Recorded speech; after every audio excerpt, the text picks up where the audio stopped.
Local government উপজেলা ছাড়া তখন চিন্তা করে ইয়েস আমি আপনাকে একটা কথা বলি যে উপজেলার যে লোকাল গভর্নমেন্টের যে উপজেলার প্রয়োজন আছে ইউনিয়নের প্রয়োজন আছে সবকিছু আছে এটা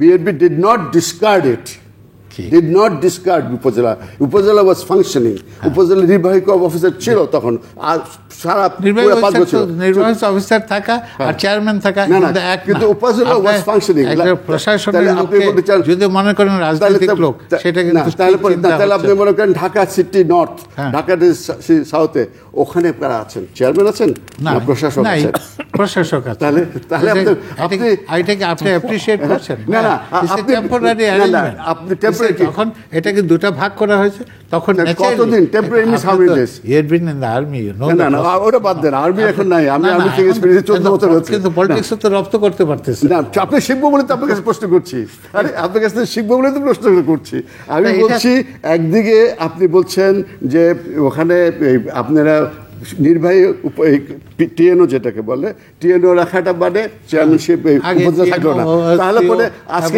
আজকে কি আমাদের সিটি কর্পোরেশন আছে যেখানে লোকাল গভর্নমেন্ট হিসাবে দলীয় করে ইয়ের ভিতরে আছেন না আপনারা নিজ দল থেকে দুটো লোককে অ্যাডমিনিস্ট্রেটর বানিয়ে রেখেছেন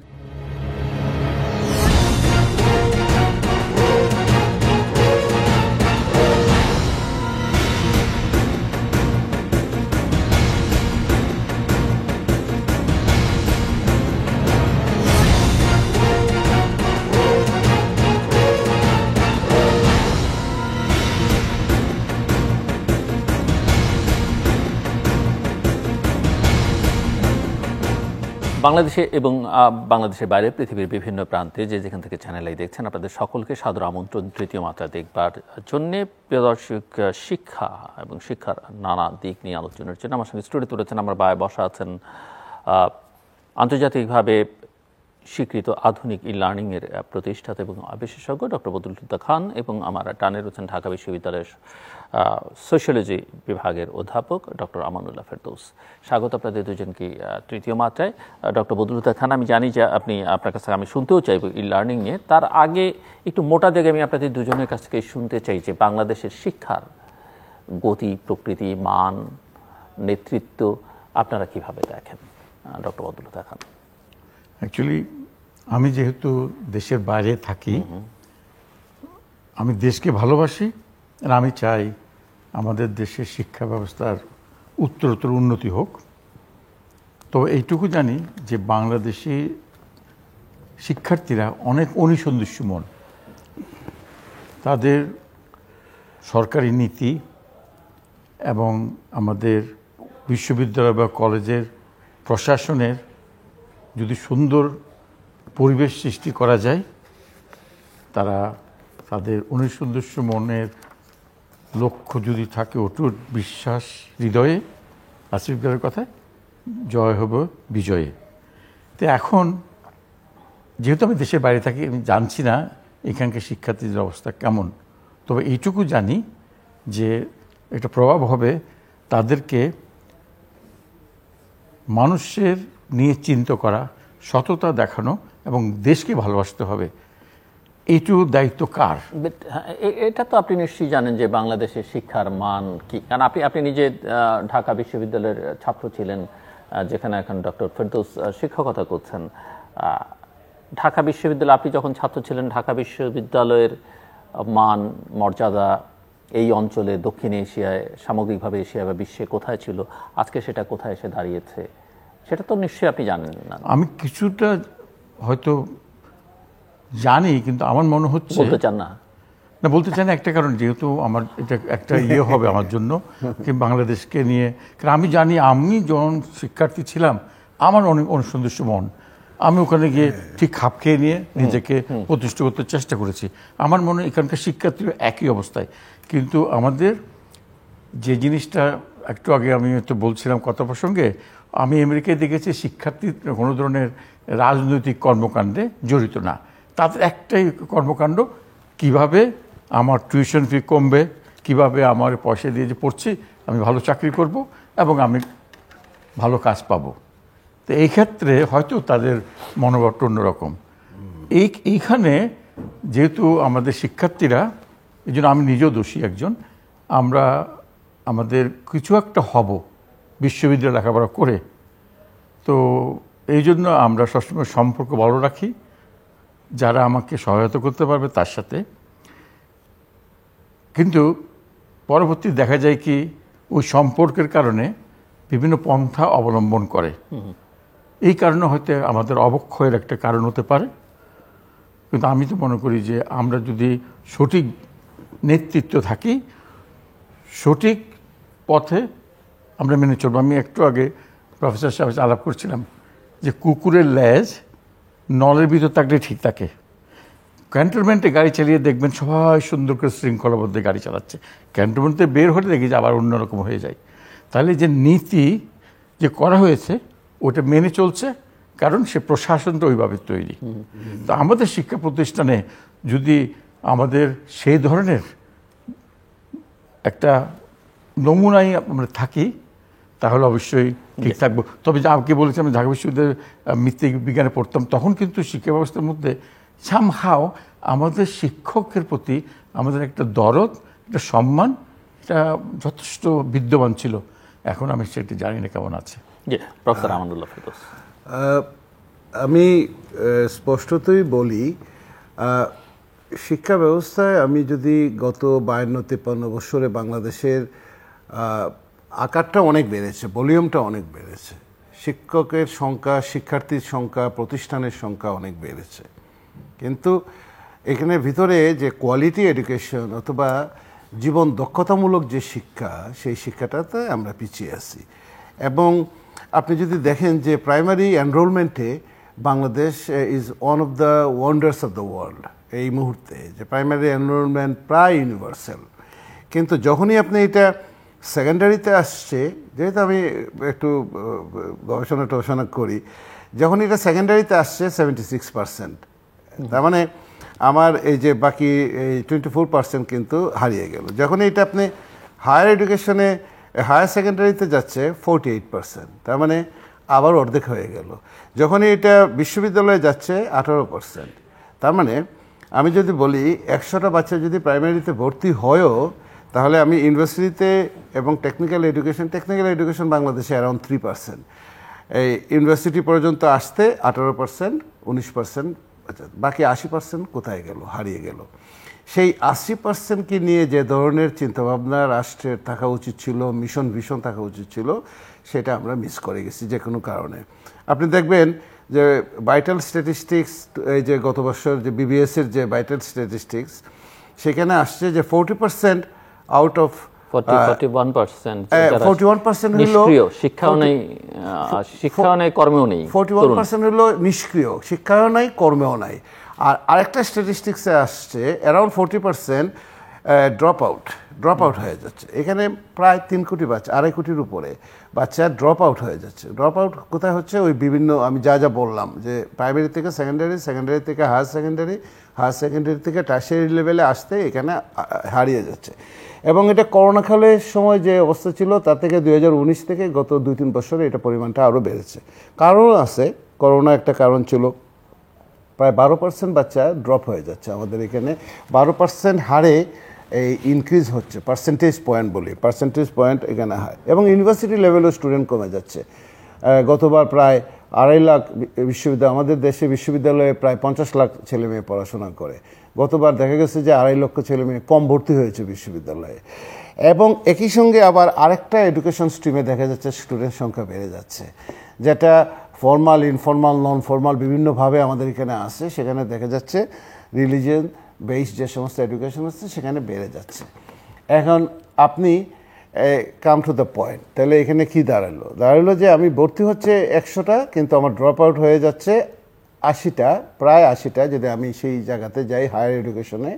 আর এর আগে যদি আপনি ইন্টারমিডিয়েট লেভেলে অথবা এসএসসি এইচএসসি লেভেলে যদি ধরেন, সেখানে প্রায় 50% বাচ্চা চলে যাচ্ছে। এর কারণগুলো কি? সেই কারণগুলো বের করে সেই কারণগুলোকে অ্যাড্রেস করাটার যে রাষ্ট্রীয় দায়িত্ব ছিল, সেটা আমরা করতে পারিনি। যেমন লিটারেসি রেট বলে আমরা 78%, কিন্তু বিভিন্ন গবেষণায় দেখা গেছে যে literacy rate, functional literacy rate 65%। বিভিন্ন স্টাডিতে দেখা গেছে ক্লাস 5-6-এ পড়ে বাচ্চা বাংলা রিডিং পড়তে পারে না, ইংরেজিতেও দূরের কথা। তার মানে হলো সে পরে ক্লাস 5-এ কিন্তু সে বাংলা রিড করতে পারে না। এর কারণগুলো কি কি ছিল সেটাকে অ্যাড্রেস করা আমাদের জন্য খুব জরুরি দরকার ছিল, আমরা সেটাকে অ্যাড্রেস করতে পারি নাই।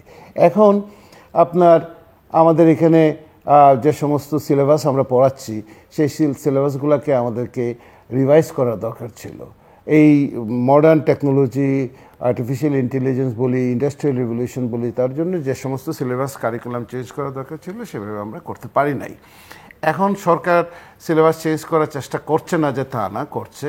এখন যে সিলেবাসটা সরকার চালু করার চেষ্টা করতেছে সেটা খারাপ বলবো না, কিন্তু তার জন্য যে ব্যাকগ্রাউন্ড ওয়ার্কটা করা দরকার ছিল শিক্ষকদেরকে নিয়ে এবং গার্ডিয়ানদেরকে নিয়ে, 5-6 কোটি গার্ডিয়ান এটার সাথে জড়িত, অভিভাবকরা জড়িত, তারা কিচ্ছু জানে না। শিক্ষকদেরকে যে ট্রেনিং দেওয়ার কথা ছিল সেটা একটা শর্ট ট্রেনিং দিয়ে, শিক্ষক প্রশিক্ষণ কিন্তু সারা দেশে অনেক বড় একটা ব্যাপার, সময় নিয়ে দিতে হয়, না দিয়ে আমি চালু করে দিলাম। যাক, এখন এই জায়গাটাতে এসে আমি মনে করি বাংলাদেশের টোটাল শিক্ষা ব্যবস্থার যে অবস্থানটা সেটা অনেকটাই আপনার ডিরেকশনলেস। যেমন আমি ঢাকা বিশ্ববিদ্যালয় থেকে পাশ করে কি করব, এইটা আমার ভিতরে কাজ করছে না। ধরেন আমার ঢাকা বিশ্ববিদ্যালয়তে যারা পাশ করে তা কত % BCS-এ যায়, কত % ব্যাংকে যায়, আর বাকি যে পার্সেন্টেজটা আছে সেটা বিভিন্ন গবেষণা আছে 60-70% তারা কি করে। তাহলে তাকে যে আমি অনার্স মাস্টার্সটা পড়ালাম এত লম্বা সময় নিয়ে, কিসের জন্য পড়ালাম, এটার উদ্দেশ্যটা কি, টার্গেটটা কী ছিল। আমাদের এখানে এই নিয়ে অনেক কথাবার্তা হয়েছে। আমাদের এখানে কোন ধরনের এডুকেশন সিস্টেম দরকার ছিল, শ্রীলঙ্কা কোন কাজটা করেছে, সিঙ্গাপুর কোন কাজটা করেছে, চায়না এখন কি করছে, মিডল ইস্টের দেশগুলো দুবাইতে, দোহাতে তারা কি কাজ করছে এবং তাদের কি সিলেবাস পড়াচ্ছে বিশ্ববিদ্যালয় লেভেলে এবং টেকনিক্যাল এডুকেশনে কি পড়ানো হচ্ছে, সেগুলো আমাদের চোখের সামনে আছে। কিন্তু আমরা এই ট্রেনটা মিস করে গেছি, আমরা এটাকে অ্যাড্রেস করতে পারি নাই। যেমন আমাদের এখানে অনেক দেশ আমাদের ইন্টারেস্টেড ছিল, কানাডা ইন্টারেস্টেড ছিল, ইউরোপের অনেকগুলো দেশ, অস্ট্রেলিয়া এবং নিউজিল্যান্ড খুবই ইন্টারেস্টেড ছিল বাংলাদেশের সমস্ত টেকনিক্যাল এডুকেশনগুলোকে তারা তাদের নিজস্ব সিলেবাস দিয়ে, রিসোর্স দিয়ে, টাকা পয়সা দিয়ে, এক্সপার্টিস দিয়ে আমাদেরকে ঢেলে সাজাবে, কিন্তু আমরা তাদেরকে সেখানে অ্যাক্সেসটা সেভাবে দেই নাই, কাজ করতে দেই না। আজকে যদি আপনার টেফ এডুকেশনটা বাংলাদেশে থাকতো, আজকে যদি কানাডিয়ান টেকনিক্যাল এডুকেশনটা বাংলাদেশে থাকতো, তাহলে আমার যে নার্সরা এখান থেকে পাশ করে বের হচ্ছে, সারা পৃথিবীতে নার্সিংয়ের একটা শর্টেজ, পুরো বাজারটাই দখল করে রাখছে আপনার শ্রীলঙ্কা এবং ফিলিপিন্স। তাহলে আমাদের নার্সরা আমরা তৈরি করছি, আমেরিকাতে মিলিয়নের উপরে নার্সের শর্টেজ, অস্ট্রেলিয়াতে এখন এই মুহূর্তে 5-6 লক্ষ নার্স লাগবে, নার্স নাই। কিন্তু আমরা নার্স তৈরি করছি, কিন্তু নার্সকে আমি বিদেশে এক্সপোর্ট করতে পারছি না। কেন পারছি না? তার কমিউনিকেশন স্কিল নাই, তার যে ধরনের টেকনিক্যাল স্কিল দরকার ছিল সেই স্কিলটা নাই। এই জায়গাগুলোতে আমার স্টাফরা যাচ্ছে, আমার ম্যান পাওয়ার যাচ্ছে বিদেশে, আমরা শুধু দেখতেছি ম্যান পাওয়ার এত বেড়ে গেছে, যাওয়া এইবার আর একটু বেড়ে গেছে ম্যান পাওয়ার যাওয়া। আপনি 10টা ম্যান পাওয়ার দিয়ে যে পরিমাণ রেমিটেন্স বাংলাদেশে আনেন, শ্রীলঙ্কা তার একটা ম্যান পাওয়ার দিয়ে সেই রেমিটেন্স বাংলাদেশে আনে। কারণটা কি? তার যে ট্রেনিংটা শ্রীলঙ্কাতে হয় অথবা ভিয়েতনামে হয়, ইদানিং ভিয়েতনাম শুরু করেছে, তার যে ভিয়েতনাম থেকে যাচ্ছে চুল কাটতে সারা পৃথিবীতে, এই হেয়ার ড্রেসার, এবং আপনি শুনলে আশ্চর্য হবেন সারা ওয়ার্ল্ডে দেখবেন একটা ভিয়েতনামি এই চুল কাটার, দে আর সো ট্রেন্ড। আমাদের এখানে এই যে হেয়ার ড্রেসিংয়ের কোর্স নাই তা আমি বলবো না, আছে, কিন্তু আমার তার যে ট্রেনিংটা, তার কোয়ালিটি এডুকেশনটা, এক্সপার্টিস, প্রয়োজন অনুযায়ী টিচারের যে কোয়ালিটিটা, তার যে মনিটরিং ইভ্যালুয়েশনটা, সেই জিনিসটা আমরা এখনো ঠিক করতে পারি নাই। এবং এর পিছনে প্রধান একটা কারণ দায়ী রিসোর্সের শর্টেজ আর পলিটিসাইজেশন। আমি আসছি আবার আপনার কাছে। ডক্টর বদরুদ্দোজা খান, আপনি শুনছিলেন, যদি ওনার বক্তব্যের প্রেক্ষিতে কিছু কন্ট্রিবিউট করতে চান আপনি করতে পারেন। বাট আমরা একটু ই লার্নিং নিয়েও আপনার কাছ থেকে আলোচনাটা শুনতে চাই, এবং কেন আপনি আপনার এই লার্নিংয়ের কথা আমরা বলতেন যে সেটা আধুনিক কেন, বা আপনার এই স্বীকৃতিটাও কেন, সেটাও বুঝতে চাইব। হোয়াট ইজ আধুনিক e learning, modern e learning? Professor সাহেবের কথায় আমি একমত আছি। এই জন্য আমি একটা ফাউন্ডেশন বাবা মার নামে করেছি, শ্যামলী ফাউন্ডেশন। ওটা হচ্ছে জীবনব্যাপী কর্মমুখী গণশিক্ষা, মানে life long learning, competency based, যারা শিখবে। এই জন্য নার্সিংয়ের কথা বলেছেন, যথার্থই বলেছেন। তো আমাদের শিক্ষার জগতে দুটো জিনিস আছে, আমি ক্লিয়ার করতে চাই। একটা হচ্ছে কারিকুলাম, আর একটা হচ্ছে ইনস্ট্রাকশন। কারিকুলাম মানে হচ্ছে হোয়াট টু টিচ, কী পড়াবেন, আর ইনস্ট্রাকশন মানে হাউ টু টিচ। তা আমার অভিজ্ঞতা হচ্ছে হাউ টু টিচে। তো কারিকুলামে আপনি কি ইসলামিক শিক্ষা নাকি আরবি শিক্ষা নাকি হিন্দুর জন্য একটা স্পেশাল কোর্স, এগুলো আপনার জনগণ জনসাধারণ ওই কারিকুলামটা ঠিক করবে। কারণ আমাদের কাছে হচ্ছে কীভাবে ওই জিনিসটা শেখানো যায়। আচ্ছা, তো আপনার ই লার্নিং নিয়ে আসি। প্রথমত কিছুটা আপনাদের দেখায়। এই লার্নিং বইতে ই লার্নিং উন্মুক্ত শিখন পরিবেশ, এই বইটি আমাদের প্রধানমন্ত্রী কার্যালয় 2016 সনে শুরু করেছিল। এখানে আমি যে জিনিসটা দেখিয়েছি যে সারা বিশ্বে ই লার্নিং মানে অনলাইনের মাধ্যমে কীভাবে পড়ানো যায়। তবে এটার জন্য সোজাভাবে হিসাব করতে হবে, কাউকে যদি কিছু পড়াতে হলে সে তো আপনার সাথে থাকছে না। তো আমি মনে করেছি অনেক বছর আগে আমি মনে করেছি আমার ইউনিভার্সিটি অফ টেক্সাসে যখন প্রফেসর ছিলাম, একটা স্টুডেন্টকে আমি অ্যামাজন ফরেস্টে পাঠিয়ে দিলাম। তখন আমি ভাবলাম আরে ওরা আমি কীভাবে পড়াবো কীভাবে, সে আমার সাথে নেই। তখন বিভিন্ন জিনিস দেখলাম, ও বলবে যে আমার লাইব্রেরি কোথায়, আমি তো শিক্ষার্থী দেখছি না। তো এই মিলিয়ে সব কিছু মিলিয়ে আমি মডেল তো দাঁড় করিয়েছি, যেখানে একটা আছে শিক্ষানীতি, প্যাডাগজি, প্রযুক্তি, তারপরে সব কিছু ব্যবস্থাপনা, সব কিছু মাঝখানে রেখে, শিক্ষার্থীকে মাঝখানে রেখে আমার এগুলো চিন্তা করতে হবে। এখন কথা হচ্ছে আমার এই ই লার্নিং এই বইটি আমাদের স্রষ্টার কৃপায় 23টি ভাষায় এটা বেরিয়েছে। এটা বাংলাদেশে হয়েছে, এখন লাস্ট বই বেরোচ্ছে উজবেকিস্তানে, ভিয়েতনাম হয়েছে, চায়না হয়েছে, আরব সিরিয়া থেকে বেরিয়েছে। তা এখন এই ই লার্নিংটা হঠাৎ করে, আমি একটু চাটগিয়ের কথা বলতে হবে। চাটগিয়েটা হচ্ছে কি, আমি অনেককে বলবো, সেটা হচ্ছে যে লরি সরি অদত। লরি সরি হদত মানে হচ্ছে নড়ে চড়ে অরিজিনাল পজিশন চলে আসা। তো আমাকে একজনে বলছে আপনি এই বইটা করেছেন, এখন নতুন করে বলছেন স্মার্ট শিক্ষা। এটা কি আমাদের চট্টগ্রামের সে ভাষায় লরি সরি অদত, এটা কি পুরো জিনিসটা কি একই জিনিস? আমি বলছি না, এটা লরি সরি হদত না, এটা হচ্ছে এটার পরিবর্ধন করে রিসার্চ করে 2016 সালে রিসার্চ করে 2023 সনে আমি স্মার্ট শিক্ষায় করেছি। এটার উপরে ভিত্তি করে এটা পরিবর্ধন করে। তা এখন বলতে পারেন যে ই লার্নিং সাথে আবার স্মার্ট শিক্ষা কি?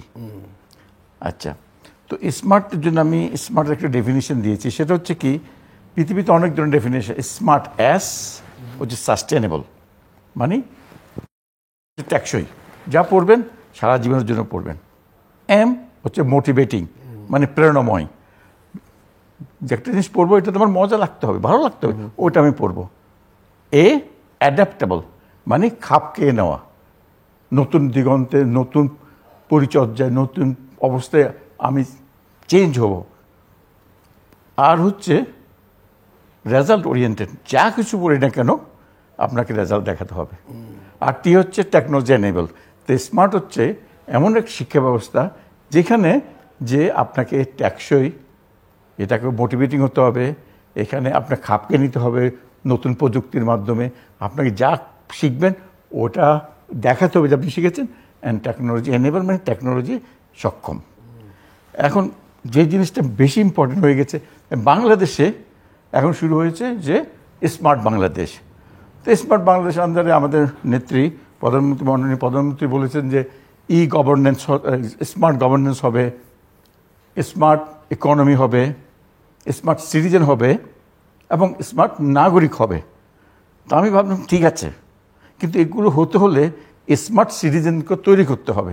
তো স্মার্ট সিটিজেনকে তৈরি করার একটা মাধ্যম আমি জানি, সেটা হচ্ছে যে স্মার্টভাবে তাদের শেখাতে হবে, শিক্ষণ প্রক্রিয়ায় স্মার্টনেসটা আনতে হবে। তাহলে আমার এই বইটি স্মার্ট শিক্ষায় স্মার্ট বাংলাদেশ, তার মানে আমি যেটা দেখিয়েছি যে আপনাকে ভাবতে হবে শিক্ষা জিনিসটা কি।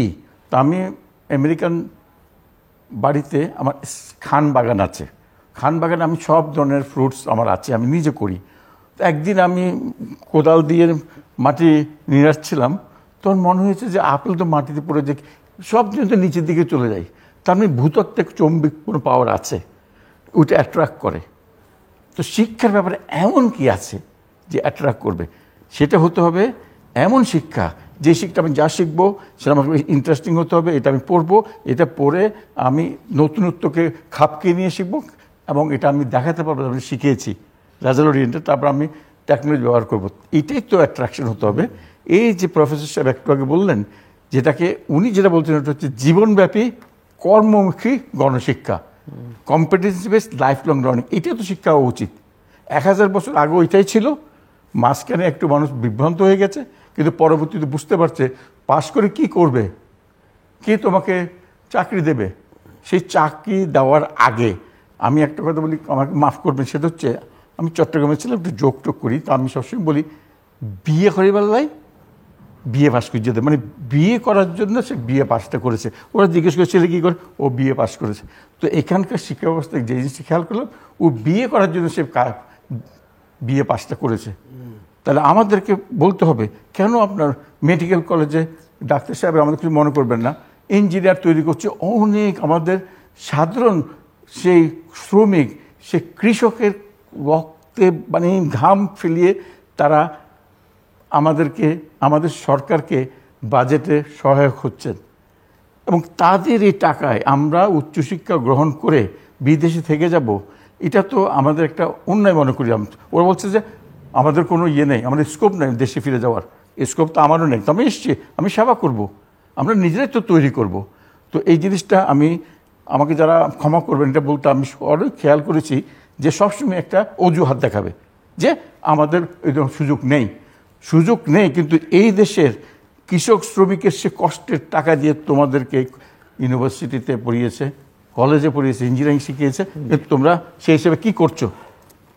তো কর্মমুখী জীবনব্যাপী গণশিক্ষা করলে দেখা যাবে কি অত ইঞ্জিনিয়ারিং ইউনিভার্সিটির দরকার নেই, অত মেডিকেল কলেজের দরকার নেই, নার্সিংয়ের দরকার। নাহলে যদি ডাক্তাররা তাহলে দেশ থেকে চলে যাচ্ছে কেন? নার্সরা ও চলে যাবে, তবে ওরা যেই রেভিনিউসটা, যে ইনকামটা, ওয়েজানটা আনবে আমাদের দেশে অনেক উন্নত হবে। ফিলিপিন্সের অনেক নার্স আছে, আমি টেক্সাসও দেখেছি, সব ফিলিপিন্সের নার্স। তো একটা জিনিস ভাই খেয়াল করবেন, নার্সদের ট্রেনিংয়ে আমাদের কমিউনিকেশন স্কিল, যেহেতু ইংলিশটাই ল্যাঙ্গুয়েজ আমাদের শেখাতে হবে, কোরিয়াতে, জাপানে, বাংলাদেশের শিক্ষার্থীদেরকে ভাষা শিখতে হবে, আমেরিকান কমিউনিকেটিভ ইংলিশ শিখতে হবে। সৌদি আরবে আমরা সবসময় দেখেছি লেবারকে নিয়ে যাচ্ছে, কিন্তু লেবারকে নিচ্ছেন, নেপালিদের দেখছি ভালো চাকরি করছে, আর আমাদের বাংলাদেশের একদম সর্বস্তর নিচু চাকরি করছে, কারণ তাদের মধ্যে সে ভিশন, সে দক্ষতার যে জোর আছে, সে ট্রেনিংটা তো দিতে হবে। উনি যথার্থ বলেছেন, আমাদের ট্রেনিংয়ে আজকের নতুন কারিকুলামে আমাদের শিক্ষক মহোদয় বা মহোদয়দেরকে উপযুক্ত ট্রেনিং দেওয়া হচ্ছে কিনা, কারিকুলাম চাপিয়ে দেওয়ার আগে ওদেরকে ট্রেনিং দিয়ে ওনারা ঠিক বুঝছেন কিনা, তাইলেই তো হয়। হ্যাঁ, আমরা 2006-07 সালের দিকে একটা কারিকুলাম চেঞ্জ করেছিলাম। কারিকুলাম তো সম্পূর্ণ আলাদা জিনিস, সিলেবাস আরেক জিনিস। কোন পর্যায়ের? হ্যাঁ, তো আমরা প্যাডাগজিক্যালি কারিকুলামও চেঞ্জ করেছিলাম, সিলেবাসও চেঞ্জ করেছিলাম, সামান্য একটু অংশ, যে HIV/AIDS অংশটা ঢোকানোর জন্য। মানে কোন লেভেলে? সেকেন্ডারি থেকে হায়ার সেকেন্ডারি পর্যন্ত, ক্লাস 6 থেকে ইয়ার 12 পর্যন্ত। সেখানে এই একটু অংশ, এটা Bill Gates and Melinda Gates ফাউন্ডেশনের প্রজেক্ট ছিল, এবং এটা মিনিস্ট্রি অফ হেলথ এবং মিনিস্ট্রি অফ এডুকেশনের সাথে ছিল। আমাদের 4 বছর লেগেছিল এক পাতা চেঞ্জ করতে এবং ঢুকাতে, কারণ সারা দেশে টিচার্স ট্রেনিং করতে হয়েছিল। সারা দেশে টিচার্স ট্রেনিং অর্গানাইজ করে 64টা জেলায় শেষ করে সমস্ত ট্রেনিং ইনস্টিটিউটগুলোর যে মাস্টার ট্রেনার এবং কো ট্রেনার আছে তাদেরকে ট্রেনিং দেওয়ার পরে তারপরে এটা ইনসার্ট করা হয়েছিল। তখন বাংলাদেশ বিকেম ভেরি সাকসেসফুল, যে তারা এটা, ইন্ডিয়াও পারে নাই, আশেপাশের অনেক দেশ তারা পারে নাই তখন এই সময়টাতে। সো এইরকম একটা কমপ্লিকেটেড কঠিন জিনিসকে চট করে আমি যদি চেঞ্জ করে ফেলি, সেটা একটা বড় বিষয় হয়ে দাঁড়ায়। স্পেশালি আপনি যখন কারিকুলাম চেঞ্জের কথা বললেন, সিলেবাস করেন আলাদা, সিলেবাসে চেঞ্জ আসতে হবে, কিন্তু কারিকুলামে প্যাডাগজিক্যাল ভিশন যদি না থাকে, আমি কি চেঞ্জ করতে চাই, তাহলে কিন্তু একটা বড় মুশকিলের ব্যাপার। এখন একটা বড় প্রবলেম হলো, বিশ্বের প্রায় 160টা দেশের 166 কান্ট্রিজে ভিতরে বাংলাদেশের SDG-তে সাস্টেনেবল ডেভেলপমেন্ট গোলে এখন এই মুহূর্তে আমাদের অবস্থান হলো 101। এখন মুখে যতই বলি smart Bangladesh, smart education, smart সব কিছু, আপনি একটা আত্মসন্তুষ্টি পেতেই পারেন, আত্মসন্তুষ্টি তো হইতেই পারে যে আমরা স্মার্ট হচ্ছি তো অবশ্যই। আমি ঘরে বসেই তো এখন কারেন্টের বিল দিতে পারি, এটা করতে পারি, ওটা করতে পারি, টাকা পয়সা একজন আরেকজনকে দিতে পারি, এগুলো তো অবশ্যই, এগুলো তো লক্ষণ, তো ভালো লক্ষণ। সময়টা কতটুকু গেছে সেটাও চিন্তা করে দেখবেন। আমরা যখন ঢাকা শহরে পড়াশোনা করে, চাইনিজ রেস্টুরেন্ট ছিল 4-5টা এই অঞ্চলেই কয়েকটা, আর এখন এই 27 নম্বর রোডে ধানমন্ডিতে কয়েক হাজার রেস্টুরেন্ট। সময়টাও তো গেছে অনেক, সেই সময়ের সাথে পাল্লা দিয়ে তো অনেক কিছু তো আসবেই, জানা কথা। কিন্তু সেটাকে আমি স্ট্রাকচারালি ডিজাইন করতে পেরেছি কিনা। আপনি দেখেন সাস্টেনেবল ডেভেলপমেন্ট গোলের ভিতরে যে প্রধান যে গোলটা ছিল SDG 4, যে এডুকেশন, যে আমি এনশিওর ইনক্লুসিভ এবং ইকুইটেবল এডুকেশনটা আমি সবার জন্য এনশিওর করব, সেটাকে আমি করতে পেরেছি? পারি নাই। এডুকেশনে আমি অনেক অ্যাডভান্স করেছি, নো ডাউট, কিন্তু আমি ইকুইটেবল এবং ইনক্লুসিভ এডুকেশনটাকে আমি করতে পেরেছি। আমার চরাঞ্চলের সমস্ত লোকজন, টি গার্ডেনের লোকজন, আমার হাওর বাওরের লোকজন, আমার বস্তিতে যে সমস্ত লোক বসবাস করে তার বাচ্চাদের এডুকেশনের ব্যাপারটাকে আমি pre primary, primary, secondary, higher secondary, এটা কি সম্ভবপর হয়েছে কি না? এখনও সেটা সম্ভবপর হয় নাই। তাহলে সেই জায়গাটাতে আমি যদি হাত না দিয়ে আমি যদি বলি যে হ্যাঁ আমার মিশন থাকতে হবে, আমার ইলেকট্রনিক লার্নিং তো থাকবে। এখন সারা ওয়ার্ল্ড ইলেকট্রনিক লার্নিংয়ের দিকে চলে গেছে।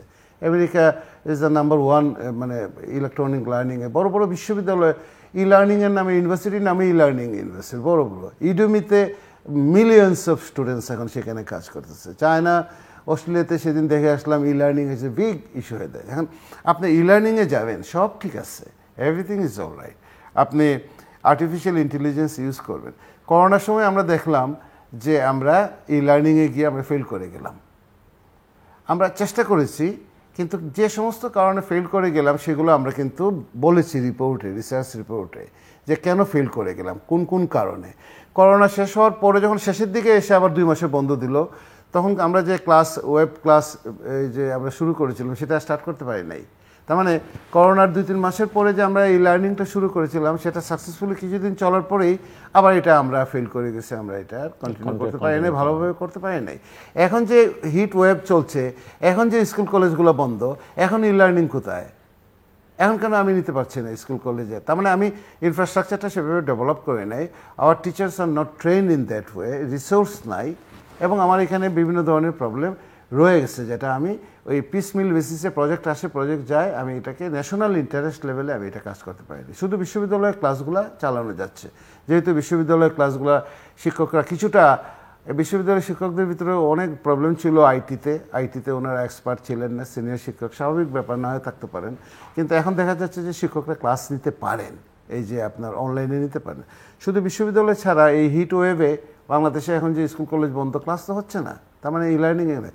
তাহলে মূল জায়গাটা কোন জায়গাটাতে, মূল সমস্যাটা কোন জায়গাটাতে, সেই জায়গাগুলোতে যদি আমি অ্যাড্রেস না করতে পারি, তাহলে আমি যাদেরকে নিয়ে আমি লার্নিং করবো, আপনি 2015 সালে একটা রিভাইজ করেছিলেন বেতন শিক্ষকদের, সরকারি কর্মচারীদের, আজকে 7 বছর 8 বছর চলে যাচ্ছে, কয় বছর গেল, 15 থেকে 24 কত বছর গেল, এখন পর্যন্ত আপনার 1 টাকাও বেতন স্কেলার বাড়েন নাই। তো আপনার দ্রব্যমূল্যে, খাবারের দ্রব্যমূল্যে তো ইনফ্লেশন রেট অনেকে বলে প্রায় 30% ক্রস করে যাচ্ছে। বিভিন্ন রিসার্চ গবেষণা সংস্থা, সরকারি গবেষণা সংস্থা, তারা ওভারঅল ইনফ্লেশন আপনি কম দেখাচ্ছেন, কিন্তু ফুড ইনফ্লেশনে যদি আপনি যান তাহলে সেখানে 30%-এর উপরে ক্রস করে যাচ্ছে আপনার। তাহলে এই লোকটা, এই শিক্ষকের যে বেতন, এই বেতন দিয়ে তাকে এটা চালাতে হচ্ছে। তারপরে সে এখন কি করে, সে শিক্ষক, সাথে গার্মেন্টস ব্যবসা করে, সে শিক্ষক, সে আবার রিয়েল এস্টেটের ব্যবসা করে, সে শিক্ষক, সে আদম ব্যবসার সাথে জড়িত, সে প্রাইমারি স্কুলের শিক্ষক, সে গরুর বাজারের এই যে গরু বিক্রির সাথে জড়িত। এখন আপনি শিক্ষার সব কিছুই আছে, যেহেতু তার কোনো সোশ্যাল স্ট্যাটাসটা যেটা ছিল, আর সেই স্ট্যাটাসটা আপনি নষ্ট করে দিচ্ছেন। কীভাবে নষ্ট করে দিচ্ছেন? আপনি তাকে বিভিন্ন ধরনের পলিটিক্যাল অ্যাক্টিভিটিজে, সামাজিক কর্মকাণ্ডে, এগুলোতে যুক্ত করে তার যে একটা মরাল ডিগনিফাইড একটা পজিশন ছিল, সেই পজিশনটা আপনি নষ্ট করে দিচ্ছেন। বিশ্ববিদ্যালয়ে যখন আমরা পড়াশোনা করি, আমাদের বিশ্ববিদ্যালয়ে যে সমস্ত শিক্ষকদেরকে দেখেছি, সেই সমস্ত শিক্ষকদের সাথে বা দেশের কোনো সচিব কথা বলবেন, কোনো মন্ত্রী মিনিস্টার কথা বলবেন সেই প্রফেসরের সাথে, এবং গায়ের জোরে কথা বলবেন, আমি কল্পনাও করতে পারি না। আমি নাম ধরে এখন 50 জন ঢাকা বিশ্ববিদ্যালয়ের শিক্ষকের নাম বলতে পারবো, প্রফেসরের নাম বলতে পারবো। তাদের সাথে মন্ত্রী পর্যায়ের লোকজন কথা বলতে গেলে খুব হিসাব করে কথা বলতে হতো, এবং তারা কথা বলবে কিনা তার সাথে সে চিন্তা ভাবনা করবে যে আমি তার সাথে কথা বলতে যাবো কি না। সেই প্রফেসর আজকে কি সেই অবস্থাটা আছে সেই জায়গাটাতে? আমি আসল জায়গাটাতে যাই। আপনার এমনি তো জেন্ডার ডিসপ্যারিটি একটা আছে, জেন্ডার বৈষম্য একটা আছে ছেলে এবং মেয়ের ভিতরে। যারা ড্রপ আউট হচ্ছে 60% মেয়ে, 18-19% হলো ছেলে, তো মেয়েরা ড্রপ আউট হয়ে যাচ্ছে। তাহলে এই জিনিসটা আপনি অ্যাড্রেস করতে পারি না আমরা। গত 52-53 বছরে আমাদের অর্জন হইল 10টা বাচ্চার ভিতরে, 10টা মেয়ের ভিতরে 7টা মেয়ের চাইল্ড ম্যারেজ হয়ে যাচ্ছে, আর্লি ম্যারেজ হয়ে যাচ্ছে। তা আপনি আর্লি ম্যারেজ রেখে, চাইল্ড ম্যারেজ রেখে 70%, 60%, 70% চাইল্ড ম্যারেজ রেখে আমি কি স্মার্ট বাংলাদেশ করব? ডক্টর খান, আচ্ছা, আমি ওনার একটা জিনিস বোঝাচ্ছি যেটা আপনার একটা এবং ই লার্নিং এর প্রশ্নটা কারণ উনি যেটা সবচেয়ে বড় সমস্যা, আমি এটা বাংলাদেশের জন্য সারা বিশ্বের জন্য করেছি ব্লেন্ডেড লার্নিং অ্যাপ্রোচ।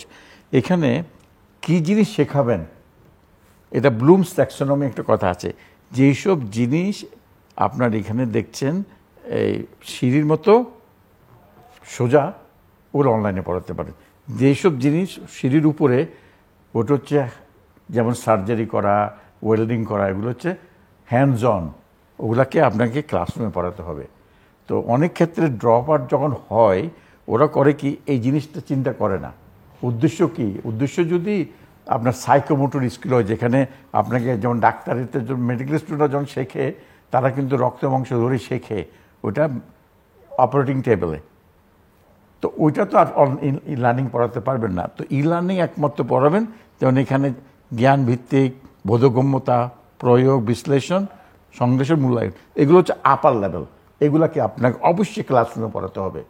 তো আমি বিশেষ ক্ষেত্রে দেখেছি যে এই জিনিসটা খুবই অভাব আছে, যে বুঝার ওদের ট্রেনিং দরকার, যে আপনি কোন জিনিস কোথায় পড়াবেন। তো এখানে লেখা আছে পাঠ্য বিষয়বস্তু শিক্ষণের মাধ্যম নির্বাচন কিভাবে করবেন। দেখবেন যে আপনার অবজেক্টিভ কি। তো যদি অবজেক্টিভ সোজা হয় পড়ালেখা, সেটা অনলাইনে পড়াতে পারেন। অবজেক্টিভ যদি হাতে বলে কঠিন হয়, তাহলে আপনাকে অবশ্যই ল্যাবে ক্লাসরুমে পড়াতে হবে। তারপর আমার একটা মডেল যেটা দেখেছি ওটা দেখেছি। তারপর আবার কীভাবে নির্ণয় করবেন কি শিখেছে, সে পরীক্ষা কিভাবে দেবেন, ক্লাসরুমে দেবেন নাকি একাকি অনলাইনে দেবেন, নাকি হ্যান্ডস অন ভিডিওর মাধ্যমে দেখে নিচ্ছেন কীভাবে সে করছে, অথবা আপনার সামনে এসে করিয়ে দেখাবে। তো এখন ব্যাপারটা হচ্ছে কি, যে আপনি যে বললেন ই লার্নিংয়ের যে ড্রপ আউট হয়, দুটো কারণ হতে পারে। একটা হচ্ছে ওরা হয়তো ওদের অ্যাক্সেসিবিলিটি সুবিধার না, যে ই লার্নিংয়ের জন্য একটা সিস্টেম লাগে, তাদের ইন্টারনেট কানেক্টিভিটি থাকতে হবে, ও তাদের ইকোনমিক কন্ডিশন যদি খারাপ থাকে, তাদের ইন্টারনেটে জিবি কিনতে তাদের অনেক অসুবিধা হবে, তারা হয়তো ড্রপ আউট হয়ে যাবে। তখন বলতে পারেন যে কেন ওই সময় কেন ওরা করেছিল, ওই সময় তো উপায় ছিল না, এখন উপায় আছে, কিন্তু স্কুল তো খোলা, স্কুলে তো যাচ্ছে না। এটাও একটা ব্যাপার। এটা হচ্ছে কি, এটা যে আপনি সোশিওলজির মানুষ, আপনি ভালো করে জানেন, আমাদের জীবনযাত্রা সে নির্ভর করছে আমাদের মানসিক অবস্থানের কন্ডিশনের উপরে। আমি কি ভাবছি, কোথায় আছি, আমার কি ফিউচার হবে, এই নিশ্চয়তা নিয়ে অনেক ধরনের ভাবনায় আছে। আবার আমাদের মতো লোক এসে বলছে যে জীবনব্যাপী কর্মমুখী শিক্ষা, তুমি যেটা শিখবে, তুমি ইউনিভার্সিটিতে পড়ার কোনো দরকার নেই, তুমি ওয়েল্ডিংটা শিখো, তুমি চাকরি পাবা। সেটাই বললাম, সেটা বলার সাহসটা তোমার থাকতে হবে। আপনি জীবন দক্ষতামূলক শিক্ষা, WHO 10টা জীবন দক্ষতামূলক শিক্ষা 1970s এখানে চালু করার চেষ্টা করছে। তা 70s থেকে তো এখন তো অনেক দূরে আসছি আমি, তাই না? সেই জীবন দক্ষতামূলক শিক্ষাটা কিন্তু সেটার জন্য আমাদের নেতৃত্বে যারা থাকবে তাদেরকে বোঝাতে হবে, আমাদের medical college, university, engineering university কাদের জন্য করছি। আজকে তো প্রশ্ন উঠতে পারে যে আমাদের পদ্মা সেতু অন্য দেশের ইঞ্জিনিয়াররা করলো গেল, আমি জানি আমার এক বন্ধু জড়িত আছে এখানকার লোকাল, কিন্তু আমরা কেন পারি না? তা আমাদের তার মানে আমাদের দক্ষতামূলক কর্মমুখী কোয়ালিটি এডুকেশনটা, এগুলো তো কোয়ালিটি অবশ্যই এখানে, এগুলোর প্রতি আমাদের এই কালচারটা প্রচলন করতে হবে। যা শিখবো তা দেখাবো যে আমি শিখেছি। আমাদেরকে গুরু রচনা লেখার সময় আছে, সে মুখস্থ বিদ্যার সময় আছে, কিন্তু আমাদের আপনাদের যারা প্রশিক্ষক বা যারা প্রফেসর আছেন তাদের কাছে আমি বলছি যে আপনারা তো এই যেভাবে পড়াচ্ছেন, আপনারা তো সেটা চ্যালেঞ্জটা করবেন, যে দেখো ওই জায়গাটাতে রাষ্ট্রের মিশন এবং ভিশনটা কোন জায়গাটাতে সেটা আগে ঠিক করতে হবে। আপনি মাইক্রো লেভেলে আমি গিয়ে ওইটা আমরা এই লার্নিংটা করতে পারবো, স্মার্ট করতে পারবো। রাষ্ট্রের মিশন এবং ভিশনটা যদি তাকে শিক্ষকদেরকে অপমান করা, যদি ওই জায়গাটাতে থাকে, আপনি সাউথ ইস্ট এশিয়াতে আমরা গবেষণা করে দেখিয়ে দিয়েছি যে এই দেশে সবথেকে কম বেতন পায় শিক্ষকরা। সব থেকে কম বেতন দিবেন আপনি শিক্ষকদেরকে, সব থেকে কম মর্যাদা দিবেন আপনি শিক্ষকদেরকে আপনি মানুষ হিসেবে গুণার ভিতরেই নেবেন না।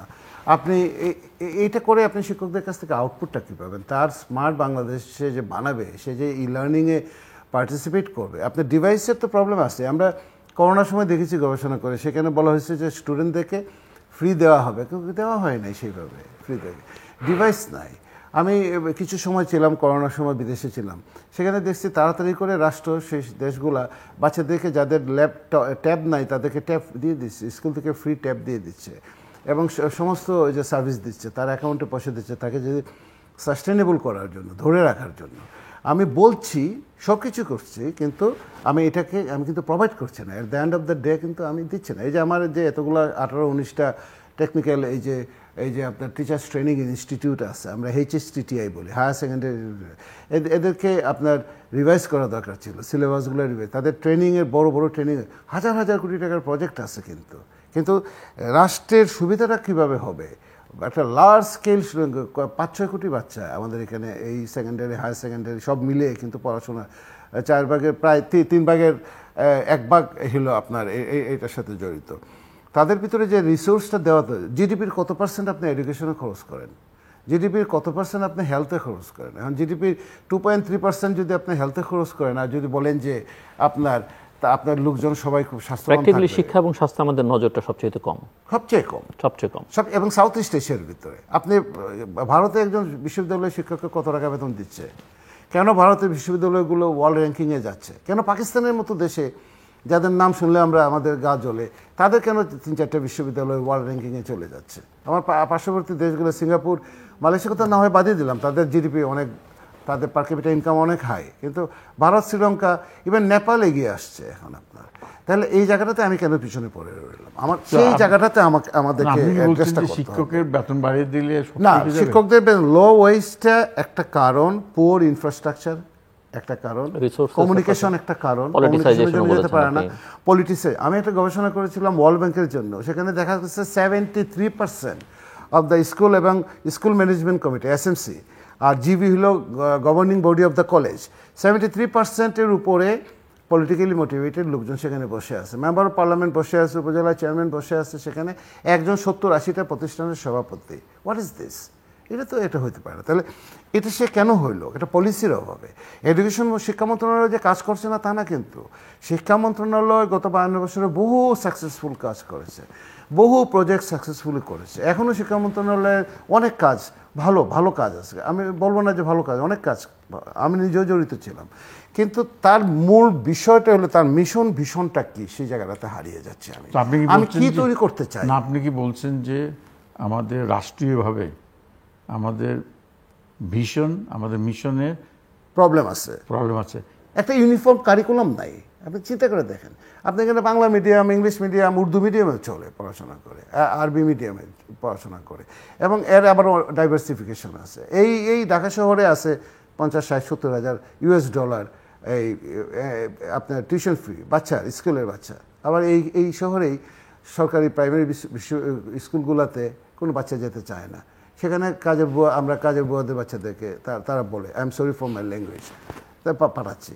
সরকারি প্রাইমারি স্কুলে ভরা, আমার লালমাটির ভিতরে 8-10টা, সেখানে কোনো ভদ্রলোকের ছেলে মেয়ে তো সেখানে আমার নজরে তো পড়ে না।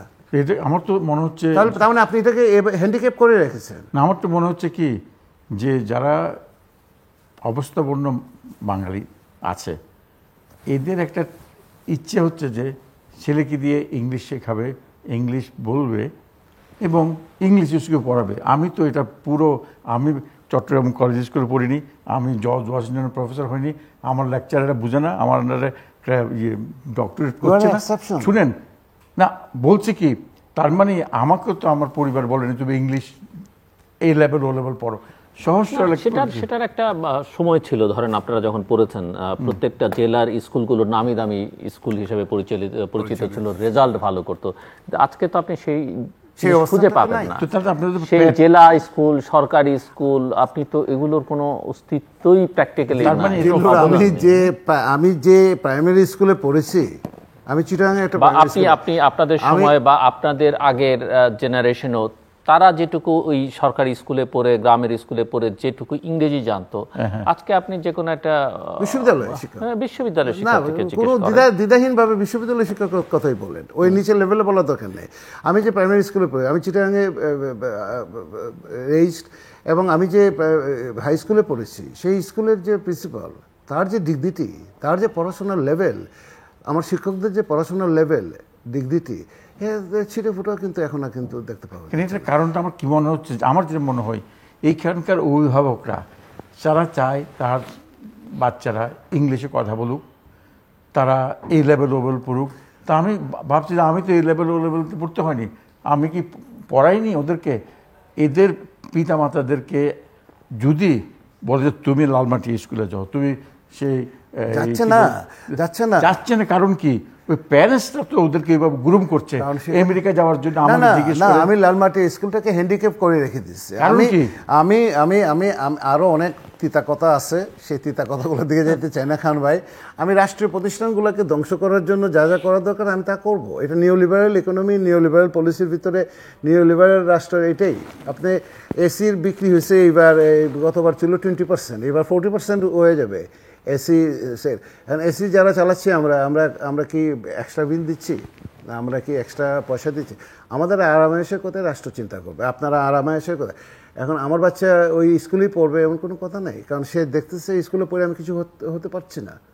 কিন্তু ওনারা যদি আসে, ওনারা যদি, কারণ ওনারা তো অলরেডি একটা ইম্পিটাস হয়ে গেছে, বিদেশে গেলে এই লেভেল ও লেভেল কোর্স ট্রান্সফার হবে ভালো ইউনিভার্সিটি। না চোখের সামনে দেখতেছে, নর্মাল স্কুলে পাঠায় না, এটাই রাষ্ট্র পারে না। আপনি চোখের সামনে দেখছে যে সে একটা ও লেভেল এ লেভেল করলে, জিসিতে পড়াশোনা করলে, ও লেভেল এ লেভেল করলে, বাংলাদেশেও ভালো বিশ্ববিদ্যালয়ে যদি পড়তে চায়, আমরা যে সমস্ত স্টুডেন্ট পাচ্ছি ও লেভেল এ লেভেল থেকে, অথবা ইংলিশ মিডিয়ামে যারা ইংলিশ ভার্সনে যারা পড়ে, অথবা ভালো স্কুল, আমি শুধু এ লেভেল ভালো স্কুল কলেজ থেকে যাদেরকে পাচ্ছি এক্সেলেন্ট, আমরা ক্যাডেট কলেজ থেকে যেগুলো পাচ্ছি ভালো, আমরা বিকারুনিভার্সিটি থেকে যা পাচ্ছি ভালো, আমরা ও লেভেল এ লেভেল যা পাচ্ছি, আমি নর্থ সাউথে বহুদিন পড়িয়েছি, সেখানে যাদেরকে পেয়েছি তারা ভালো। তাহলে এই তারা কীভাবে কোয়ালিটিটা মেনটেন করতে পারলো? কারণ তাদের যথেষ্ট রিসোর্স আছে, টিচার্স আর ট্রেন্ড। আপনার নর্থ সাউথ বিশ্ববিদ্যালয়ে গিয়ে চট করে একটা চাকরি পেয়ে যাবেন না।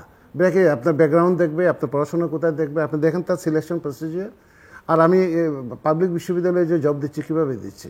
পাবলিক বিশ্ববিদ্যালয়ে জব দিচ্ছি, তার অনার্স মাস্টার্সে সিজিপিএ 3.5 আছে কিনা, প্লাস আছে কিনা, সে আমার দল করে কিনা দেখে আমি তাকে স্ট্রেট ফরওয়ার্ডে তাকে এন্ট্রি দিয়ে দিচ্ছি, এবং নেক্সট 40 ইয়ার্স 50 ইয়ার্স সে এখানে আপনি চালাবে। এখন এই সিলেকশনটা যদি ভুল হয় ভাই, এই সিলেকশনটা যদি ভুল হয়, তার জাতি এবং রাষ্ট্র তো 50 বছর সাফার করবে। আপনার আমাদের জাতিকে দোষ না দিয়ে, মনে করুন আমরা সিটিজেন হিসেবে কী করতে পারি। ফার্স্ট অফ অল আমি মনে করি যে আমাদের যারা অভিভাবক আছেন, অনেক পয়সার মালিক হয়ে গেছেন, ওদের চিন্তা ভাবনায় আমেরিকা বা বিদেশ। কত পার্সেন্ট? অনেক পার্সেন্ট। না আমাদের এখানে না ভাই, আপনার আমাদের এখানে যে মিডিল ক্লাসটা ডেভেলপ করছে, আমাদের এখানে যে মিডিল ক্লাসটা, আমাদের তো অনেক দিনের শখ ছিল যে আমাদের একটা ফুটানি দেখাবো, আমাদের এখানে একটা মিডিল ক্লাস ডেভেলপ করবে।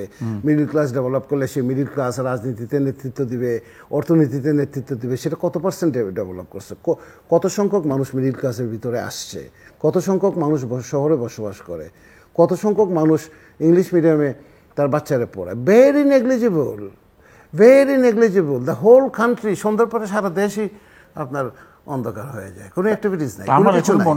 আমার এখনো মনে হয় আমাদের বাংলাদেশি যারা অবস্থাপন্ন লোক, তাদের দেশের প্রতি ভালোবাসা থাকতে হবে। দেশের পাবলিক স্কুলে, যেটা সরকারি স্কুলে ছেলেকে পড়ান, দেখেন ওটা উন্নত হয় কিনা। মুখে বললে হয় না খান ভাই। আমি পাবলিক পলিসি পড়াই, আমরা একটা কোর্স পড়াই ঢাকা ইউনিভার্সিটিতে, পাবলিক পলিসির উপরে মাস্টার্স, একটা 1 বছরের মাস্টার্স পড়াই। সেখানে পলিসি নিয়ে নাড়াচাড়া করতেছি, পলিসি পড়াই। সেখানে দেখা যাচ্ছে যে পলিসি যদি ঠিক করতে পারেন, আপনি ল করলেন, ল আছে কিন্তু পলিসি নাই, এটাকে ইমপ্লিমেন্ট করবেন সেটা নাই, স্ট্র্যাটেজি নাই। আপনি যদি পলিসিগুলো ঠিক করতে পারেন, যে রাষ্ট্রীয় মিশন ভিশন কী হবে, পলিসি কী হবে, আমি কাদের ছেলে মেয়েদের, আমি ইগালিটেরিয়ান একটা সোসাইটি তৈরি করব, আমি একটা ইগালিটেরিয়ান, মুক্তিযুদ্ধের মূল বিষয়টা ছিল যে আমি একটা ইগালিটেরিয়ান সোসাইটি তৈরি, সেই জন্যই তো আমাদের মূল ফাইটটা ছিল যে সমতা ভিত্তিক একটা সমাজ আমরা তৈরি করব। পাকিস্তানের আমাদের সাথে সমতা ভিত্তিক আচরণ করছে না, এটাই তো মূল কারণ ছিল, তাই তো? Two nation economy, two nation theory বা অন্যান্য যেগুলো আছে, ইকোনমি। তাই আপনি সেই জায়গাটা থেকে আমি এস্টাবলিশ করতে পেরেছি। আপনি আমার সাথে আজকে চলেন সুনামগঞ্জে, আজকে আমার সাথে কুড়িগ্রাম চলে, আমি সারা বাংলাদেশ মানে 64টা জেলা 500 উপজেলাতে ঘোরা মানুষ। আপনি চলেন দেখেন কি অবস্থাটা। ঢাকা শহরে বসে আমি মনে করতেছি আমাদের ছেলেমেয়েরা ইংলিশ মিডিয়ামের দিকে চলে যাচ্ছে, ও লেভেল এ লেভেলের দিকে চলে যাচ্ছে, এটা হয়ে যাচ্ছে ওইটা হয়ে যাচ্ছে, তা না। Rest of the country resource নাই, রিসোর্স সেখানে নাই। অন্য জায়গায় রিসোর্স আছে, ওইখানে রিসোর্স নাই। এডুকেশনে রিসোর্স নাই, হেলথে রিসোর্স নাই, এইজ কেয়ারে আপনার সিনিয়র সিটিজেনদের জন্য কোনো রিসোর্স নাই। 130টা 40টার উপরে সেফটি নেট প্রোগ্রাম চলে বাংলাদেশে, 130-40টা প্রোগ্রামের উপরে সেফটি নেট প্রোগ্রাম চলে। লক্ষাধিক কোটি টাকা আমি সেফটি নেটে খরচ করি, কিন্তু সেটা স্টিল জিডিপি 2-3%। এবং গত 20 বছরের আমরা গ্রাফ করে দেখেছি, গত 20 বছরে আমাদের এত ডেভেলপমেন্ট হয়েছে, এত কিছু হয়েছে, সেফটি নেট প্রোগ্রামে ওই 3% থেকে 6%, 5%-এ যায় না। তার মানে আপনি একটা বাচ্চাকে 500 টাকা স্কলারশিপ দিচ্ছেন, একজন ডেস্টিটিউট উইমেন দুস্থ মহিলাকে 500 টাকা 600-700 টাকা দিচ্ছেন, মান্থলি দিচ্ছেন, সেটা সে কী করবে? পাচ্ছে খুব ভালো, কিন্তু সেটা পরিমাণটা কত, কি করবে? একজন বিশ্ববিদ্যালয়ের শিক্ষক কেন গবেষণার মনোনিবেশ করতে পারছে না? কেন সে আজকে এটা নিয়ে ব্যস্ত, ওইটা নিয়ে ব্যস্ত, ওইটা নিয়ে ব্যস্ত, ওইটা নিয়ে ব্যস্ত? আপনি বিশ্ববিদ্যালয়ে সবাইকে বলতেছেন ক্লাস নেওয়ার জন্য, রিসার্চ প্রফেসর কোথায়? যারা রিসার্চ করবে, ফান্ড আনবে, আর বিশ্ববিদ্যালয়ে চাকরি দেওয়ার পরে তার আজীবনের জন্য চাকরি। পৃথিবীর কোথাও আছে এটা যে আজীবন টেনিউর? আপনি তো আমেরিকার সিস্টেমে। ওই ক্ষেত্রে আমি সবসময় বলছি যে আমাদের আমেরিকার বিশ্ববিদ্যালয়ে একজন শিক্ষক প্রফেসরের 3টা জিনিস দরকার। একটা হচ্ছে টিচিং, আরেকটা হচ্ছে রিসার্চ, আর একটা হচ্ছে কমিউনিটি সার্ভিস। তা এখন বাংলাদেশের ক্ষেত্রে শিক্ষক যারা ইউনিভার্সিটি প্রফেসরের ক্ষেত্রে আমি এটা দেখি না, কারণ তাদের জার্নাল আর্টিকেল খুব অল্প। কমিউনিটি সার্ভিস ওদের কমিউনিটি, আমাদের কমিউনিটি সার্ভিস হচ্ছে রেলেভেন্ট, আমার সাবজেক্ট রেলেভেন্ট একটা কমিউনিটিকে হেল্প করা। যেমন এককালে আমার সাবজেক্ট এডুকেশন টেকনোলজি, তো আমি এককালে এডুকেশন টেকনোলজির প্রেসিডেন্ট ছিলাম অর্গানাইজেশনের। ওটা আমি জর্জ ওয়াশিংটন ইউনিভার্সিটি দেখিয়েছি যে এটা আমার কমিউনিটি সার্ভিস। আর এই ক্ষেত্রে আমি রিসার্চ, বই, তার জার্নাল আর্টিকেল দেখিয়েছি, আর টিচিংয়ে স্টুডেন্ট আমাকে ইভ্যালুয়েট করেছে। এই 3টা দিক দেখে আমার প্রমোশন বা আমার চাকরির স্থায়িত্ব নির্ধারণ করা হয়। তো এই পলিসিতে আমি অনুরোধ করব আমাদের মাননীয় শিক্ষামন্ত্রী যদি কোনো ধরনের হাত থাকে এই জিনিসটার জন্য দেখে যে একজন প্রফেসরের বা একজন ইউনিভার্সিটির যারা পড়াচ্ছেন তাদের 3টা দিক দেখতে হবে, teaching, research and community service. আপনি 3টেই তাকে এনশিওর করতে পারবেন না, আপনি পারবেন না। 1973 অধ্যাদেশে সেটা এমনভাবে ব্যবস্থা করে রাখা আছে, আপনি সেটা তাকে অ্যাকাউন্টেবিলিটি করতে পারবেন। তার মানে আপনার 1973 অধ্যাদেশে হাত দিতে হবে। এটা যখন করেন এবং ওদের কাছে যাওয়া হয়েছিল ব্যারিস্টার আমিরুল ইসলাম এবং ডক্টর কামাল হোসেন, উনি নাকি বলছিলেন যে তো অনেক স্বাধীনতা দিয়ে দেওয়া হয়েছিল। পরে উনি বলছেন যে না, বিশ্ববিদ্যালয়ের শিক্ষকদেরকে স্বাধীনতা দেওয়া হোক, ওরা দেশের জন্য কাজ করবে, দেশের কথা বলবে, ক্রিটিক্যাল টু গভর্নমেন্ট থাকবে, এস্টাবলিশমেন্ট থাকবে। এখন কজন বলে? কজন পাইবেন? কয়টা লোক এই বাংলাদেশে কথা বলতেছে? ভারতে কয়টা লোক কথা বলে? ভারতের বিশ্ববিদ্যালয়গুলোর শিক্ষকরা দেখেন কীভাবে কথা বলে, এত কিছুর পরও দেখেন শিক্ষকরা কীভাবে তাদের গার্ডস দেখেন। আমাদের এখানে দেখেন কয়টা লোক, কজন আপনি আঙ্গুলে গোনা। আমাদের 1800 শিক্ষক, ঢাকা বিশ্ববিদ্যালয়ের কথাই বলি। বুয়েটে কয়শো শিক্ষক, কয়জন বুয়েটে শিক্ষকদের শুনছেন কথা বলবেন? আমি বলবেন যে টেকনোলজির, ইঞ্জিনিয়ারিংয়ের লাইনের লোকরা কথা কী বলেন? আপনি ইঞ্জিনিয়ারিং লাইনের লোকরা কথা বলে না। সারা পৃথিবীতে টেকনোলজির সায়েন্টিস্টরা সারা পৃথিবীতে কথা বলে। এখন আপনি বললেন যে জার্নাল আর্টিকেল, আপনি যদি ব্যাকডোরে জার্নাল আর্টিকেল 5টা, এখন এখানে যদি 5টা জার্নাল বের করে রাখেন জাহাঙ্গীরনগর বিশ্ববিদ্যালয়ে, ঢাকা বিশ্ববিদ্যালয়ে, যে ব্যাকডোরে জার্নাল, ডিন অফিস থেকে জার্নাল বের হবে, ডিপার্টমেন্ট থেকে জার্নাল বের হবে, একটা ডিওআই নাম্বার থাকবে, একটা আইএসবিএন নাম্বার থাকবে, এগুলো ক্লাস 5-এর বাচ্চারা এখন করে ফেলে। সে বলে আমার তো ডিওআই নাম্বার আছে, আইএসবিএন নাম্বার আছে, এটা তো প্রমোশনের জন্য এনাফ, প্রমোশন তার হয়ে যাচ্ছে। আপনার এই ডিওআই, এই আইএসবিএন দিয়ে কী করবে মানুষ? এগুলো তো কোনো ইম্প্যাক্ট ফ্যাক্টর নাই, কিছু নাই। এগুলো অলমোস্ট 99% প্যারিটরি জার্নাল। 18 কোটি দেশের একটা মানুষ আমাদের এখানে, 150-200 বিশ্ববিদ্যালয়, 150-200 মেডিকেল কলেজ, কয়টা ইম্প্যাক্ট ফ্যাক্টর জার্নাল আছে আপনি জানেন খান ভাই? আঙ্গুলে গোনা 2-3টা। তাইলে একটা জার্নালে একটা আর্টিকেল আমেরিকা থেকে পাবলিশ করতে গেলে আমার কাছে $2600 চায়। আমি কোথা থেকে $2600 দেবো? আমার তো $2600 সারা বছর জমাইতে পারি না। আবার আপনি এলডিসি গ্র্যাজুয়েশন করার পরে ওই সুবিধাও দেবে না যে আপনি এখান থেকে ফ্রি পাবেন। এখন কিছুটা সুবিধা পাই কোনো জার্নালে। আচ্ছা ঠিক আছে, এলডিসি গরিব দেশ, গরিব মানুষ, এরা গরিব মানুষ, গরিব প্রফেসর, এদেরকে ফ্রি দাও। 26-এর পরে তো এটাও দেবে না। কিন্তু গবেষণা তো করতে হবে। আমি তো দেখছি না যে বিশ্ববিদ্যালয়ের কোনো শিক্ষক ওই ধরনের কোনো, আমি তো অনেক জার্নালের এডিটোরিয়াল বোর্ডে আছি, বিশেষ করে এডুকেশনে, আমি দেখছি না আসছে, ওদের কোনো টাকাও নেয় না, ইনসেন্টিভ নাই তো ভাই। হ্যাঁ, জার্নাল আর্টিকেল লিখে সে কি করবে? না না, তার তো প্রফেসর হওয়ার দরকার। না, সে প্রফেসর হয়ে যাচ্ছে, এগুলো দেই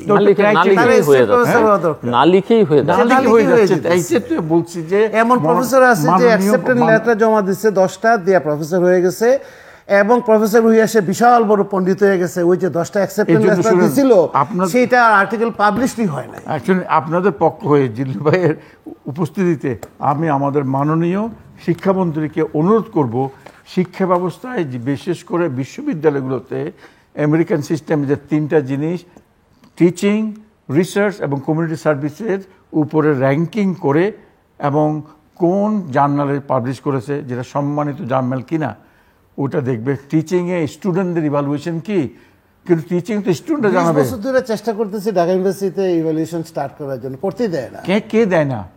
আরে সর্বনা, শিক্ষকরা তো সাংঘাতিক পাওয়ারফুল। তাহলে দোষ তো আপনাদের।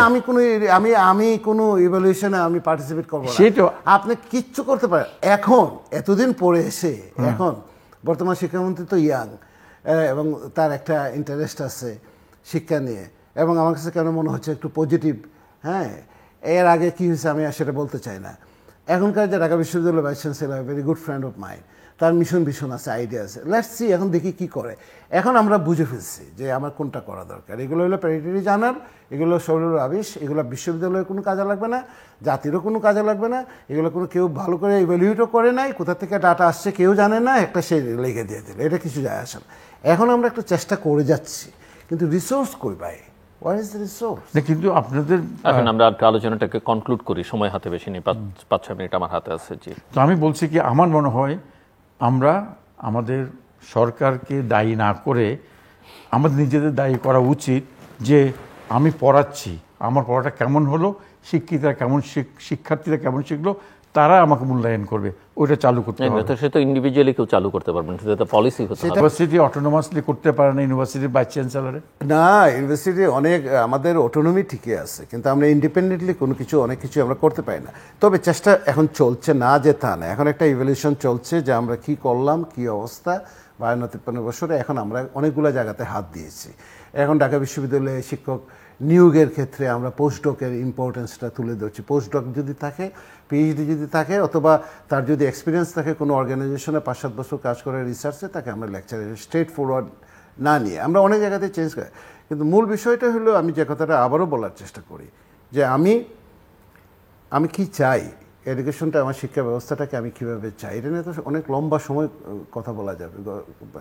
আমি যে সেইটা নিয়ে আমাদেরকে বসতে হবে। আমি পিপল এডুকেশন চাই কি না, আমি বিশ্ববিদ্যালয়ের শিক্ষা কী চাই। বিশ্ববিদ্যালয়ে কোনো ডিপার্টমেন্টের সিলেবাস 1960 যে সিলেবাস চলছে, তার চেঞ্জ করে, তার টাচই করতে চায় না।